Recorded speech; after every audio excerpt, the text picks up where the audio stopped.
আসসালামু আলাইকুম গাইস, ঈদ মোবারক। ঈদ মোবারক। তো আজকে সবাইকে ঈদ মোবারক। তো আনন্দের দিন।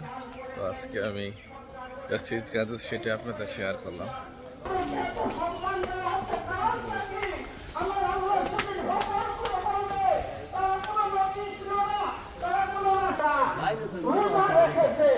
আমার সেই সকল উম্মতেরা আমি আল্লাহ রাব্বুল আলামিন যেই কিছু আমার কাছে পানা হয়েছে তবে কথা হচ্ছে কই দিয়া তুই পাহাড়ে দিয়া কই দিয়া তুই পাহাড়ে দিয়া কথা হচ্ছে সেখানে গিয়া আল্লাহ রেখে 1000 বার ডাক দিচ্ছে, আল্লাহ একবার উত্তর দিচ্ছে, কয়বার?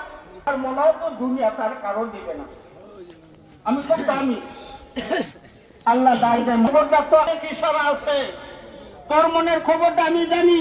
তুই ভাবতেছস যে তুই খুব দামি হয়ে গেছস।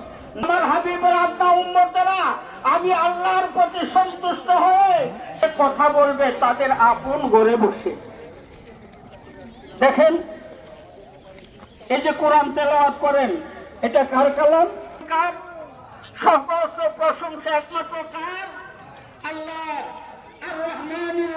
আল্লাহ কয় না রে বান্দা, আমি কোনো সময় বাকি রাখি না, যখন আমার কাছে চাবি তখনই পাবি। কন্যা সুবহানাল্লাহ। আপনাদেরকে একটু বিরক্ত করলেন, সকলেই আমল করার চেষ্টা করবেন। আল্লাহু আকবার, লা ইলাহা ইল্লাল্লাহু ওয়াল্লাহু আকবার, আল্লাহু আকবার ওয়ালিল্লাহিল হামদ, আল্লাহু আকবার, আল্লাহু আকবার, লা ইলাহা ইল্লাল্লাহু আল্লাহু আকবার, আল্লাহু আকবার ওয়ালিল্লাহিল হামদ, আল্লাহু আকবার, আল্লাহু আকবার, লা ইলাহা ইল্লাল্লাহু আল্লাহু আকবার, আল্লাহু আকবার ওয়ালিল্লাহিল হামদ। আল্লাহ রাব্বুল আলামিন আমাদের সকলকে নিষ্পাপ করে দেন। সকলে বলেন আমিন।